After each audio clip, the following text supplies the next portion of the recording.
हाय विद्यार्थी जी, आप सभी को Gajendra Singh physics class YouTube channel पर स्वागत है। आज हम 11 का क्लास शुरू कर रहे हैं, यूनिट नंबर 1, जिसका नाम है फिजिकल वर्ल्ड एंड मेजरमेंट। और इसमें मेनली दो पार्ट पढ़ाता है, यूनिट एंड डायमेंशन। तो यूनिट क्या है अलग से बताएंगे और डायमेंशन क्या अलग है, इसमें दो पार्ट में इसको पढ़ेंगे। लेकिन हम यूनिट तो पढ़ेंगे ही, डायमेंशन भी पढ़ेंगे, लेकिन उसके पहले हम फिजिक्स पढ़ रहे हैं। तो फिजिक्स का प्रथम क्लास है, तो हमको सोचना होगा कि फिजिक्स क्या है। तो physics is branch of science. जैसे साइंस है ना, तो साइंस का ये मान लीजिए ये साइंस है, तो साइंस का ब्रांच है। फिजिक्स क्या है? एक ब्रांच है।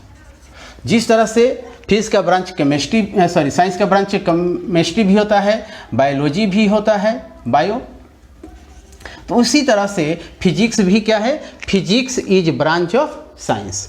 तो physics is branch of science, तो इसमें क्या करेंगे? Physics is branch of science in which study about nature and natural phenomenon. भौतिकी विज्ञान की वह शाखा है जिसमें प्रकृति और प्राकृतिक घटनाओं का अध्ययन किया जाता है। तो भौतिकी विज्ञान की एक शाखा है ना। Physics is branch of science, chemistry is branch of science, bio is branch of science. लेकिन हमको तो पढ़ना सिर्फ फिजिक्स, तो आपको बताएंगे कि फिजिक्स क्या है। तो physics is branch of science in which study about nature and natural phenomenon. Natural phenomenon. अब नेचुरल, अब देखिए और चीज़ बता देते हैं कि फिजिक्स जो वर्ड है वह फुसिस वर्ड से बना है, जो एक ग्रीक लेटर है और जिसका अर्थ होता है नेचर। फुसिस में क्या होता है? फुसिस मीन्स होता है नेचर, जो एक ग्रीक लेटर से बना हुआ है। तो physics is branch of science in which study about nature and natural phenomenon. Phenomenon माने होता है घटना, घटित घटना। जैसे कि सूर्य निकलते और डूबते समय लाल क्यों दिखाई देता है, ये भी तो एक प्राकृतिक घटना है, नेचुरल फेनोमिनन है ना। तो उसके बाद how can our world is form, ये भी सोच सकते हैं कि हमारी दुनिया का निर्माण कैसे हुआ। तो our world is form due to intertent relation between force of attraction and force of repulsion. एक दुनिया का बनना भी एक बहुत बड़ा नेचुरल फेनोमिनन है, प्राकृतिक घटना है। तो how can our world is form, तो इस पर अगर सोचा जाए कि our world is form due to intertent relation between force of attraction and force of repulsion. मानी हमारी दुनिया का निर्माण आकर्षण और प्रतिकर्षण का अनाश्रय संबंध से बना है। थोड़ा देर के लिए सोच लीजिए कि our world has only force of attraction, no repulsion at all, then our world is shrink like a small football. अगर पूरे दुनिया में सिर्फ एट्रैक्शन हो, रिपल्सन ना हो, विकर्षण का बल ना हो, सिर्फ आकर्षण का बल हो, तो पूरा मेरा दुनिया सिकुड़ कर क्या होगा? छोटा सा बॉल हो जाएगा। तो बॉल हो जाएगा तो दुनिया का तो ऐसे भी फॉर्मेशन नहीं हुआ, इतना छोटा तो दुनिया हो नहीं सकता है। अगर थोड़ा सा ऐसा सोचा जाए कि suppose that our world has only force of repulsion, सिर्फ विकर्षण है, प्रतिकर्षण है, then our world is not form. क्यों? क्योंकि ये पेन भी है, तो इसमें भी छोटे छोटे पार्टिकल से बना हुआ है। और रिपल्सनशिप होगा, विकर्षण होगा, तो हर पार्टिकल एक दूसरे से दूर भागेगा, तो कोई भी पार्टिकल या फिजिकल क्वांटिटी का फॉर्मेशन ही नहीं होगा, तो दुनिया का बनेगा कैसे? पहले तो ये बात हो गया। तो आपको एक बार और फाइनली बोल दें कि physics is branch of science in which study about nature and natural phenomenon. Clear? अब फिजिक्स जो वर्ड है फुसिस वर्ड से बना हुआ है ना, जो ग्रीक लेटर है जिसका अर्थ होता है नेचर। क्लियर? अब आपको थोड़ा सा एक और चीज़ बता देते हैं कि साइंस तब क्या है। फिजिक्स तो हो गया, साइंस क्या है? तो साइंस जो शब्द है वह साइंटिया शब्द से बना है। साइंटिया शब्द से बना है। साइंटिया का अर्थ होता है टू नो, नो माने जानना। Science is coming from Latin word, scientia क्या है? लैटिन वर्ड है। अब फुसिस क्या है? ग्रीक लेटर, ध्यान रखिएगा। तो science is coming from Latin word साइंटिया which meaning to know, in it study as organise and systematically. इसमें सिस्टमेटिकली और ऑर्गेनाइज स्टडी करते हैं। ऑर्गेनाइज मैंने कहा तो संगठित होना, सिस्टमेटिकल माने क्रमबद्ध हो जाना, है ना।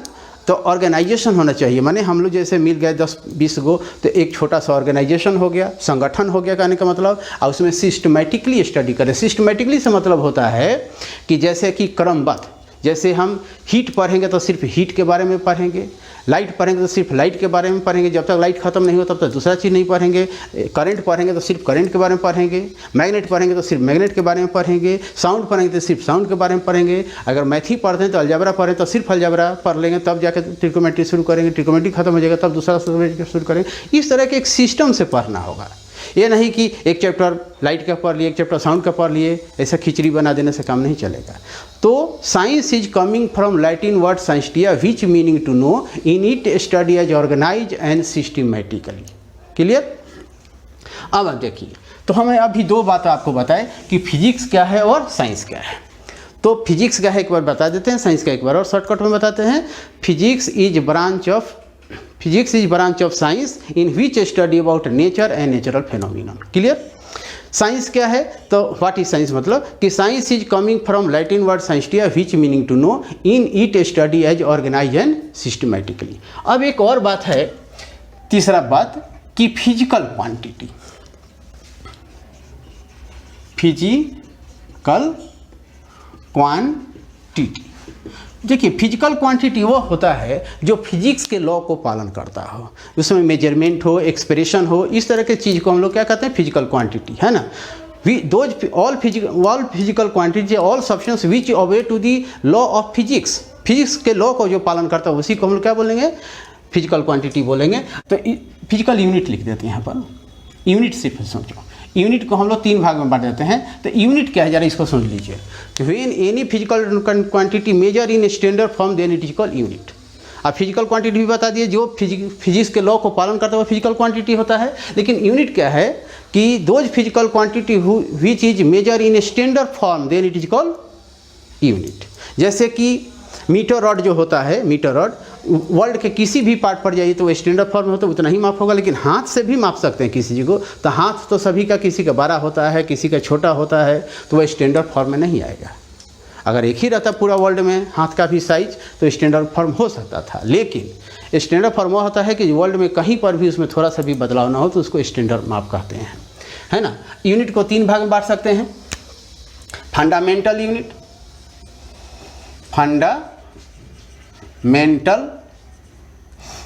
फंडामेंटल यूनिट, उसके बाद बेसिक यूनिट, और तीसरा होता है डिराइव्ड यूनिट। तो फिर से सुन लीजिए, यूनिट को तीन भाग में बांट रहे हैं, फंडामेंटल यूनिट, बेसिक यूनिट और डिराइव यूनिट। ये तीनों का फिर अलग अलग हम लोग पढ़ेंगे। लेकिन यूनिट क्या है एक बार फिर से सुन लीजिए। Those physical quantity unit which are measure in standard form then it is called unit. अब फिजिकल क्वांटिटी क्या है? All substance which obey to the physics law is called physical quantity. ये बात हो गया शॉर्टकट में। अब यहाँ पर देखेंगे आप लोग कि सिस्टम ऑफ यूनिट होता है, सिस्टम ऑफ यूनिट। तो सिस्टम ऑफ यूनिट चार होता है, देखिए जैसे MKS system, CGS system, CGS system, एक होता है FPS सिस्टम, और तीसरा होता है SI यूनिट। SI यूनिट ध्यान दीजिएगा। अब यहाँ पर आप देखेंगे कि MKS, CGS, FPS तीनों में तीन तीन चीज़ है। MKS, CGS, FPS। तो M से मीटर, मीटर लेंथ के लिए होता है, K से किलोग्राम मास के लिए होता है, A से टाइम के मैंने सेकंड हो गया तो सेकंड टाइम के लिए होता है MKS यानी लेंथ मास टाइम। M से मीटर यानी लेंथ, किलोग्राम यानी मास, A से सेकंड यानी टाइम। तो MK system, when length measure in metre, mass in kilogram, time in second, then is called MK system. जब हम लोग लंबाई को मीटर से नापेंगे, द्रव्यमान को किलोग्राम से नापेंगे और समय को सेकंड में मापेंगे तो उसको हम लोग MK सिस्टम कहते हैं। फिर से सुन लीजिए, when length in measure in metre, mass in kilogram, time in second, range equal MK system. जब लंबाई को मीटर में, द्रव्यमान को किलोग्राम में, समय को सेकंड में मापते हैं तो उसको एमके सिस्टम कहते हैं। अब आइए सीजीएस, इसमें भी 3 पार्ट है। सी से सेंटीमीटर, जी से ग्राम और एस से सेकेंड। तो सेंटीमीटर हो गया तो सेंटीमीटर भी लेंथ रिप्रेजेंट करेगा, ग्राम मास रिप्रेजेंट करेगा और एस टाइम रिप्रेजेंट करेगा, माने एस सेकेंड हो गया। तो when length in centimetre, mass in gram and time in second, then is called CGS system. यानी जब लंबाई को सेंटीमीटर में, द्रव्यमान को ग्राम में और समय को सेकेंड मापते हैं तो उसको सीजीएस सिस्टम कहते हैं। ठीक है। अब आइए एफपीएस, इसमें भी 3 पार्ट है। एफ से फुट, पी से पौंड, एस से सेकेंड। यानी जब लंबाई को फुट में, मास को पौंड में और टाइम को सेकेंड मापते हैं तो उसको एफपीएस सिस्टम कहते हैं। वे length in foot, mass in pound and time in second. Foot means 12 inch. तो यहाँ पर देखेंगे, अब यहाँ पर देखिए अच्छा से, थोड़ा सा इसको हम मिटा देते हैं। देखिए इसको अच्छा से,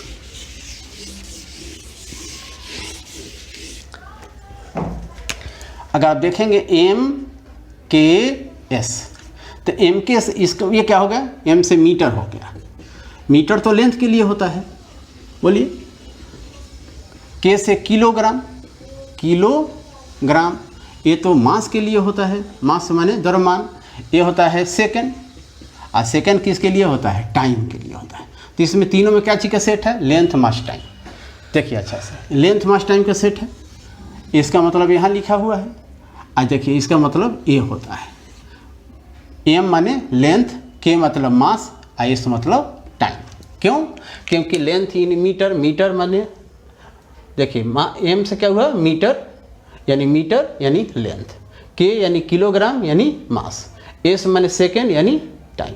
उसी तरह से देखेंगे सी जी एस, सी से सेंटीमीटर, ये ग्राम, और एस से सेकेंड। अब क्या होगा, ये भी तो लेंथ हो गया, सेंटीमीटर लेंथ के लिए होता है कि नहीं, ग्राम मास के लिए होता है, मास माने द्रव्यमान, और ये हो गया टाइम। इसमें भी तो 3 सेट हुआ। आप सोचेंगे कि आखिर लेंथ मास टाइम का ही सेटिंग क्यों आ रहा है, ये भी तो सोचना पड़ेगा। ये 5 गो से क्यों नहीं हो रहा, 3 गो से क्यों आ रहा है। एक और चीज़ है एफ पी एस, एफ माने फुट, आई होगा पाउंड, आई हो गया सेकेंड। तो अब यहाँ पर देखिए फुट भी तो लेंथ के लिए होता है, लेंथ है ना, नापते हैं फुट से, और पाउंड से मास नापते हैं, ये भी एक प्रकार के बटखारा है। आई हो गया टाइम। तो इसमें भी तो 3 सेट है, देखिए length mass time, length mass time, length mass time, है ना। तो क्योंकि 3 को जो लेंथ मास टाइम है इसको फंडामेंटल यूनिट कहते हैं। अगर पूछा जाए कि हाउ मेनी फंडामेंटल यूनिट, तब बोलिएगा length mass and time is called fundamental unit. क्यों फंडामेंटल यूनिट कहते हैं ये भी बताएंगे। तो इस तरह से एक और चीज़ बता दें आपको, 1 पाउंड बराबर होता है, 1 पाउंड बराबर 453.6 ग्राम, याद रखिएगा। तो 1 पाउंड बराबर होता है। तब फिर से बार सुनिए, फिर length in metre, mass in kilogram, time in second, then equal MKS system. Way length in centimetre, mass in gram and time in second, then equal CGS system. Way length in foot, mass in pound and time in second, then equal FPS system. Clear. ये ज़्यादा इसको British unit भी कहते हैं क्योंकि ये England में चलता था, है ना, इसलिए बोलते हैं। ये तो हम लोग समझ गए।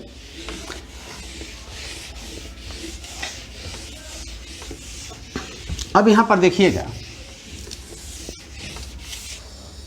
कि फंडामेंटल यूनिट, ये इम्पॉर्टेंट है थोड़ा, VVI होता है फंडामेंटल, याद रखिएगा। फंडामेंटल यूनिट, ये VVI होता है। आगे होता है और इसी के साथ बताते हैं डिराइव्ड, दोनों एक ही साथ समझिएगा। ये भी VVI होता है। इस चैप्टर को अगर समझना, इस चैप्टर को आपको अच्छा से करना है, तो अगर फंडामेंटल और डिराइव को ठीक से आप कंट्रोल कर लेते हैं तो पूरा चैप्टर आपको कंट्रोल हो जाएगा। फंडामेंटल और डिराइव, अगर जो फंडामेंटल डिराइव सीख गया वो चैप्टर को कंट्रोल कर लेगा। तो फंडामेंटल यूनिट 3 को है, length mass time. Fundamental unit वो होता है जो किसी पर डिपेंड नहीं करता है, और डिराइव यूनिट वो होता है जो फंडामेंटल पर डिपेंड करता है। सिंपल पहले समझ लीजिए। Those physical quantity unit which are not depend upon another unit then it is called fundamental unit. There are 3 fundamental unit, length, mass and time. जो फंडामेंटल पर डिपेंड करता है वह डिराइव है। तो दोज डिराइव क्या होता है? Those physical quantity unit which are depend upon fundamental unit then we call derive unit. A fundamental those physical quantity unit which are not depend upon another unit then it is called fundamental unit. जब किसी भौतिक राशि का मात्रा किसी दूसरे मात्रा पर निर्भर नहीं करता है तो उसे हम लोग फंडामेंटल यूनिट या मूल मात्रक या मौलिक मात्रक हिंदी में कहते हैं। डिराइव यूनिट को व्युत्पन्न मात्रक हिंदी में कहते हैं। ये क्या होता है? Those physical quantity unit which are depend upon, किस पर डिपेंड करेगा? Fundamental unit, then it is called derive unit. जब किसी भौतिक राशि का मात्रक फंडामेंटल यूनिट पर निर्भर करता है तो उसको हम लोग डिराइव यूनिट कहते हैं। इसमें 3 फंडामेंटल होता है। There are 3 fundamental, there are 3 fundamental unit. कौन कौन होगा? लेंथ, दूसरा मास और तीसरा टाइम। लेंथ को क्या चीज में नापते हैं? लेंथ इन मीटर, मीटर इसका सिंबल क्या होगा? एम सिंबल हो गया। मास को क्या चीज में नापेंगे? Kilogram, kilogram. इसका सिंबल क्या होगा? केजी, सिंबल केजी से डिनोट करते हैं। टाइम को क्या चीज से लिखते हैं? टाइम का यूनिट होता है सेकंड, सेकंड। इसका सिंबल होता है कौन चीज? एस। अब देखिए, आप सोचेंगे कि लेंथ का यूनिट तो मीटर है, ये किसी पर डिपेंड किया? किसी पर डिपेंड किया? अकेला है बेचारा, किसी पर डिपेंड नहीं किया। कहाँ से आया मीटर? ये आपको याद रखना है। मास का क्या होता है? केजी होता है। ये किस पर डिपेंड किया? किसी पर डिपेंड नहीं किया, ये डायरेक्ट आपको याद रखना है। टाइम का यूनिट सेकंड होता है, किस पर डिपेंड किया? किसी पर डिपेंड। तो जो किसी पर डिपेंड नहीं करता है वही क्या है? फंडामेंटल। जैसे एक और एग्जाम्पल, छोटा सा लोकल एग्जाम्पल देते हैं। जैसे हम लिखते हैं अ, हिंदी में देख लो, आई को लिखते हैं क, तो अ फंडामेंटल है क्योंकि अ किसी पर डिपेंड नहीं करता है। क में अ मिला हुआ है इसलिए क्या है? डिराइव है ना। तो जो किसी पर डिपेंड नहीं करता वह फंडामेंटल, ये फंडामेंटल हो गया, है ना। क क्या हो जाएगा? डिराइव, क्योंकि ये फंडामेंटल पर डिपेंड करता है। तो those physical quantity unit which are not depend upon another unit then is called fundamental unit, right. इसमें 3 ही है, length, mass and time. Length in metre, mass in kilogram and time in second. अब derive unit, those physical quantity unit which are depend upon, याद रखिएगा, जो length, mass, time पर depend करेगा वह डिराइव है, यानी जो फंडामेंटल पर डिपेंड करेगा वह डिराइव है। Those physical quantity unit which are depend upon fundamental unit is called derive unit. जैसे एग्जांपल में देख लीजिए, जैसे कि वेलोसिटी। वेलोसिटी क्या है? Velocity is derived unit, derived unit because its unit depend upon fundamental unit, है ना। तो जैसे कि वेलोसिटी का यूनिट क्या होगा? वेलोसिटी का यूनिट होता है मीटर पर सेकंड। तो मीटर और सेकंड पर डिपेंड किया कि नहीं? देख लीजिए, 2 चीज पर डिपेंड किया, तो एक क्या होगा? डिराइव यूनिट हो गया, क्योंकि ये फंडामेंटल पर डिपेंड किया। उसी तरह से मोमेंटम, मोमेंटम को हिंदी में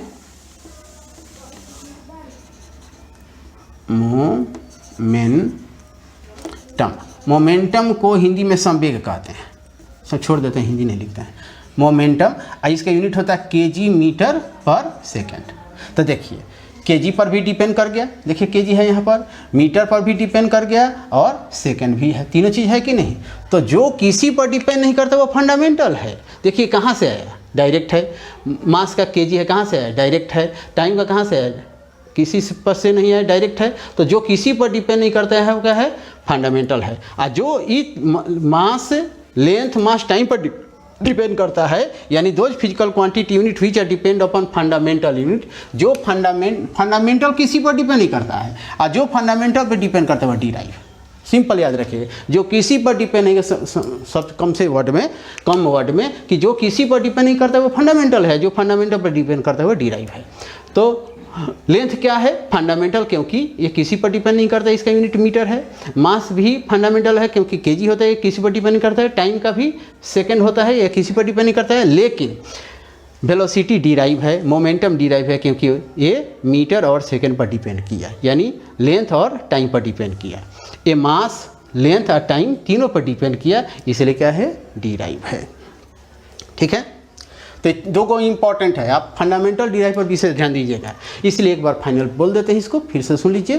those physical quantity unit which are not depend upon another unit, then it is called fundamental unit. There are three fundamental unit: length, mass and time. और डिराइव क्या था? Those physical quantity unit which are depend upon fundamental unit, then it is called derive unit. इसके अतिरिक्त एक और चीज़ है, basic unit. Basic unit जरा समझ लीजिए, बेसिक यूनिट क्या है? बेसिक 7 को होता है, ये भी किसी पर डिपेंड नहीं करता है। बेसिक यूनिट, बहुत लोग इसको पढ़ाता है तो बेसिक को ही फंडामेंटल बोल देता है, लेकिन फंडामेंटल 3 ही को होता है ना? फंडामेंटल 3 को होता है और बेसिक 7 को, लेकिन ये बेसिक 7 किसी पर डिपेंड नहीं करेगा। अगर डिफिनेशन के आधार पर चलेंगे तो ये भी फंडामेंटल का डिफिनेशन को फॉलो करता है, लेकिन फंडामेंटल एक्चुअली 3 ही होता है। पढ़ाते पढ़ाते आपको क्लियर हो जाएगा कि कैसे फंडामेंटल 3 ही होता है। तो देखिए एक और देखिए, फंडामेंटल और डिराइव, फंडामेंटल यूनिट और डिराइव यूनिट। अगर एक और एग्जांपल समझना चाहिए, जैसे कि भगवान जो होगा ना वो फंडामेंटल है, भगवान तो किसी पर डिपेंड नहीं करते हैं, इसलिए फंडामेंटल है। हम लोग जो हो गए, आदमी, जानवर, जितना भी सब, ये भगवान पर डिपेंड करते हैं, इसलिए हम लोग क्या होगा? डिराइव होगा। जो किसी पर डिपेंड नहीं करता है वह फंडामेंटल है, और जो फंडामेंटल पर यानी डिपेंड कर भगवान पर डिपेंड सब क्या है? डिराइव है। ठीक है, तो ये भी एक लोकल एग्जाम्पल समझने के लिए, और कोई बात नहीं है। अब देखिए, there are 7 basic unit, there are 7 basic unit. यहाँ पर फिजिकल क्वांटिटी, फिर यहाँ पर यूनिट, यहाँ पर लिख देते हैं सिंबल।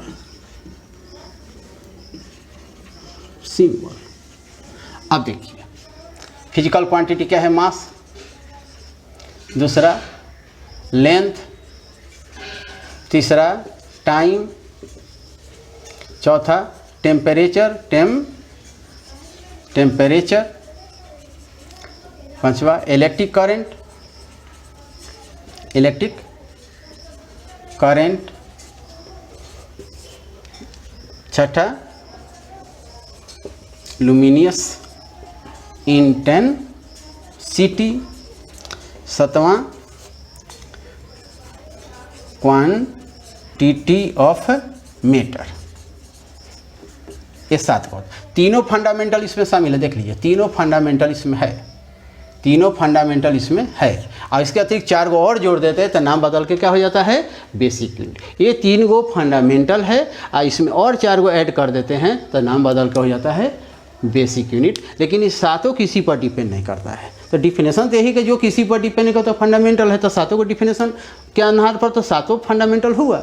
लेकिन फिर भी आपको बता देते हैं, भगवान भी बहुत हैं, लेकिन 3 को ब्रह्मा, विष्णु, महेश फंडामेंटल भगवान हैं। उसका अतिरिक्त भी तो बहुत है, लक्ष्मी जी, गणेश जी, बहुत लोग हैं। तो उसी तरह से समझ लीजिए। तो पूरा का पूरा 80% यही 3 को काम करता है और 20% जो घटता है उसमें ये सब काम करता है। इसलिए जो इतना 80% काम करती है उसको अलग एक नाम रखा गया, फंडामेंटल। बहुत लोग 7 को फंडामेंटल बोल देते हैं, वो अलग बात है। अब यहाँ पर देखेंगे इसका यूनिट क्या होगा? किलोग्राम। और सिंबल क्या हो जाएगा? केजी। लेंथ का मीटर और सिंबल हो जाएगा एम। टाइम का सेकंड, इसका क्या हो जाएगा? एस। टेम्परेचर का केल्विन, के से लिखा जाएगा। इलेक्ट्रिक करंट का एम्पियर इसको ए से लिखा जाता है। ल्यूमिनस इंटेंसिटी का कैंडेला होता है, हिंदी में बोलते हैं ज्योति तीव्रता, CD बोलते हैं। इसको बोलते हैं मोल, इसको शॉर्टकट में सिंबल में mol। आपको मालूम है केमिस्ट्री में पढ़े होंगे, 1 मोल इक्वल टू होता है 6.023 इंटू 10⁻23, है ना। यही मोल होता है, याद रखने के लिए लिख देते हैं। तो 7 बेसिक यूनिट हुआ। हिंदी में सुना था मास यानी द्रव्यमान, लेंथ यानी लंबाई, टाइम माने समय, टेम्परेचर यानी तापमान, इलेक्ट्रिक करंट माने विद्युत धारा, और लुमिनस इंटेंसिटी में ज्योति तीव्रता, क्वांटिटी ऑफ मैटर पदार्थ की मात्रा। इस तरह से होता है ये सब। देखिए 7 को बेसिक यूनिट होता है। आपको मेन याद रखना फंडामेंटल और डिराइव। और थोड़ा सा और देख लीजिए, 2 और यूनिट होता है, तो यूनिट पर टॉपिक समाप्त हो जाएगा। और उसके बाद इसमें 2 भाग है, यूनिट और डायमेंशन। तो पहले हम यूनिट के बारे में बता रहे हैं, सारा चीज़ यूनिट के बारे में बताया जा रहा है। अब जो है आपको यूनिट में और 2 पार्ट है। जैसे एक होता है सप्लीमेंट्री यूनिट, एक होता है प्लेन एंगल, एगो सॉलिड एंगल होता है, एगो सप्लीमेंट्री यूनिट होता है। तो देखिए सप्लीमेंट्री यूनिट को 2 भाग में बांटेंगे।